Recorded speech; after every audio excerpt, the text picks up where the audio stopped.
को दे दें। डॉक्टर फारूक अब्दुल्ला की रिहाई की उम्मीद। जी हां, डॉक्टर फारूक अब्दुल्ला, कश्मीर के सीनियर लीडर फारूक अब्दुल्ला की रिहाई की उम्मीद। हुकूमत ने नजरबंदी खत्म करने के अहकाम जारी किए। फिलहाल सरकारी हुक्म के चलते महरूस हैं एनसी सरबरा। फारूक अब्दुल्ला की रिहाई की उम्मीद, हुकूमत ने नजरबंदी खत्म करने के अहकाम जारी किए। समीर हमारे साथ, हमारे नुमाइंदे इस वक्त जुड़ चुके हैं। समीर, फारूक अब्दुल्ला की रिहाई कितनी अहम है? सरकार ने अहकाम जारी कर दिए हैं। देखिए, अभी एक रोहित कंसल जो कि गवर्नमेंट स्पोक्स पर्सन है, उनका एक ट्वीट आया है जिसमें ऑर्डर की कॉपी भी है, और उस ऑर्डर कॉपी के मुताबिक डॉक्टर फारूक अब्दुल्ला जो नेशनल कॉन्फ्रेंस के प्रेसिडेंट है और फॉर्मर चीफ मिनिस्टर है, जम्मू कश्मीर के रह चुके हैं, उनकी नजरबंदी को खत्म कर दिया गया है, डिटेंशन को खत्म कर दिया गया। जो होम मिनिस्ट्री का ऑर्डर है उसके मुताबिक जो 3 महीने का जो पीएससी लगा था उनको खत्म करके अब उनकी जो डिटेंशन है मियाद है उसको खत्म करके उनको अब जो है रिहा करने की तैयारी है। और बहुत बड़ी खबर इसलिए भी है क्योंकि लगातार हम देख रहे हैं 5 अगस्त से, जब से जम्मू कश्मीर से आर्टिकल 370 हटा दिया गया, 35 हटा दिया गया और इसको यूनियन टेरिटरी बनाया गया, उसके बाद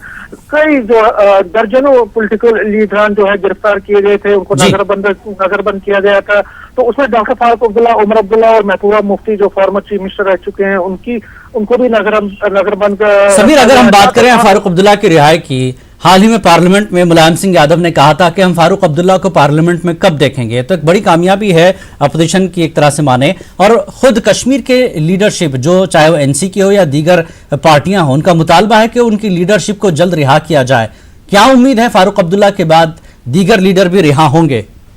देखिए, जो आपने सही कहा, जिस तरह से लीडरशिप जो नेशनल लीडरशिप की अपोजिशन लीडरशिप है, जिसमें शरद पवार, मुलायम सिंह यादव, ममता बनर्जी, कांग्रेस के लीडर लगातार मांग कर रहे थे, दबाव डाल रहे थे पार्लियामेंट में, और पार्लियामेंट के बाहर भी उनके स्टेटमेंट्स आ रहे थे कि डॉक्टर फारूक अब्दुल्ला को रिहा किया जाए, उमर अब्दुल्ला को रिहा किया जाए और महबूबा मुफ्ती को रिहा किया जाए। तो जो यूरोपियन डेलीगेशन यहाँ पे आई थी, उन्होंने भी इशारों में ये कहा था कि जितने भी पॉलिटिकल लीडर जो नजरबंद हैं उनकी रिहाई होनी चाहिए, और जो फॉर्मर चीफ मिनिस्टर रहे हैं, वजीर आला रहे हैं, उनकी भी रिहाई होनी चाहिए। तो एक बहुत बड़ा कदम है सरकार ने आखिरकार आज फारूक अब्दुल्ला की डिटेंशन जो है उसको खत्म करके, जो डिटेंशन जो पीएसए है उसको खत्म करके अब एक इशारा ये भी दिया है कि फारूक अब्दुल्ला के बाद हो सकता है अब उमर अब्दुल्ला और महबूबा मुफ्ती जो भी पीएसए के अंदर हैं, और शाह फैसल भी पीएसए के, और इसके साथ 2-3 और पॉलिटिकल लीडरान वो भी पीएसए के अंदर नजरबंद है, तो उनकी भी रिहाई हो सकती है। और लगातार एक बहुत बड़ा खुश आमद बात है और एक वेलकम स्टेप आज गवर्नमेंट ऑफ इंडिया ने उठाया, एलजी जो एडमिनिस्ट्रेशन है जम्मू कश्मीर की, और लगातार नेशनल कॉन्फ्रेंस की तरफ से भी हम ये कह रहे हैं कि दबाव बड़ा बार हो रहा था, उनकी तरफ से कहा जा रहा था कि डॉक्टर फारूक अब्दुल्ला को किस बिना पे और क्यों आपने डिटेंशन में रखा है, क्यों उनको नजरबंद रखा हुआ है, इस तरह से बाकी लीडरान को क्यों रखा है। तो कहीं ना कहीं जो सरकार ने आज एक मांग तो पूरी कर दी है, फारूक अब्दुल्ला को जो उसकी डिटेंशन मियाद खत्म करके, और अब लग रहा है कि जो बाकी लोग हैं, जो बाकी पीएसए के अंडर हैं, उनकी भी रिहाई जल्द हो सकती है, क्योंकि सरकार एक तरफ से डिलिमिटेशन लॉ कमीशन को भी उन्होंने वो किया है, एक तरफ से उसको फ्रेम किया है, दूसरी तरफ से नहीं एक पॉलिटिकल पार्टी भी वजूद में आई है। तो एक पॉलिटिकल प्रोसेस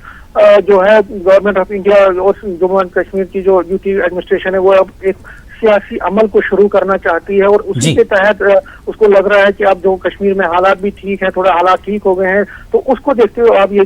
जो है पॉलिटिकल जो प्रिजनर्स की रिहाई है, जो पॉलिटिकल लोग, जो सियासी लोग जो बंद थे, उनकी रिहाई धीरे धीरे हो रही है। पहले चल के कई जो थर्ड रंग लीडर्स थे उनको रिहा किया गया, फिर जो सेकंड लेवल के लीडरशिप थी उनको रिहा किया गया, और अब बड़े एक नेता डॉक्टर फारूक अब्दुल्ला, जिनका एक बहुत बड़ा रोल रहा है जम्मू कश्मीर की सियासत में, सेंटर की सियासत में, यूनियन मिनिस्टर भी रहे हैं, यहाँ पे चीफ मिनिस्टर भी रहे हैं, और इस वक्त समीर एक चीज और है, जब फारूक अब्दुल्ला है तो साथ में महबूबा मुफ्ती है, और अगर हम बात करें उमर अब्दुल्ला की,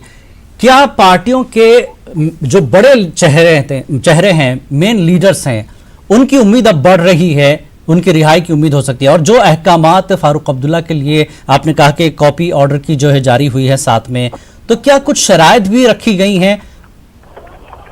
نہیں اس وقت جو شرائط ہے اس پہ آرڈر کاپی میں اس میں کوئی شرط نہیں ہے، لیکن ظاہر طور پر اور لازمی طور پر ایسا لگ رہا ہے کہ کچھ کنڈیشن فریم کی جاتی ہیں جب بھی کسی کی رہائی ہوتی ہے کسی بھی دوسرے چیز کے، اس کو ایک ایفیڈیوٹ سائن کرنا پڑتا ہے، لیکن اس میں کیا ایفیڈیوٹ انہوں نے سائن کیا یا یعنی صرف رہائی کے احکامات اس آرڈر کاپی میں دیے گئے رہائی ہیں؟ کے احکامات دیے گئے ہیں، اور ایسا اشارہ لگ رہا ہے کہ جس طرح سے باقی جو چیف منسٹر جو رہے ہیں پی ڈی پی کی محبوبہ مفتی اور نیشنل کانفرنس کے ورکنگ پریزیڈنٹ عمر عبداللہ، ان کی بھی رہائی کچھ دنوں میں عمل میں آ سکتی ہے، ایسا لگ رہا ہے کہ امید کی جا سکتی ہے۔ بالکل، ایک طرح سے اب کشمیر میں حالات ایک طرح سے اس کو بہتر سمجھیں کہ اب لیڈروں کی بھی رہائی ہو رہی ہے۔ بہرحال بہت شکریہ سمیر اس پوری جانکاری کے لیے۔ تو ناظرین بتا دیں ڈاکٹر فاروق عبداللہ کی رہائی کی امید، حکومت نے نظربندی ختم کرنے کے احکامات باقاعدہ جاری کر دیے ہیں۔ اس بلیٹن میں فی الحال اتنا ہی، آداب۔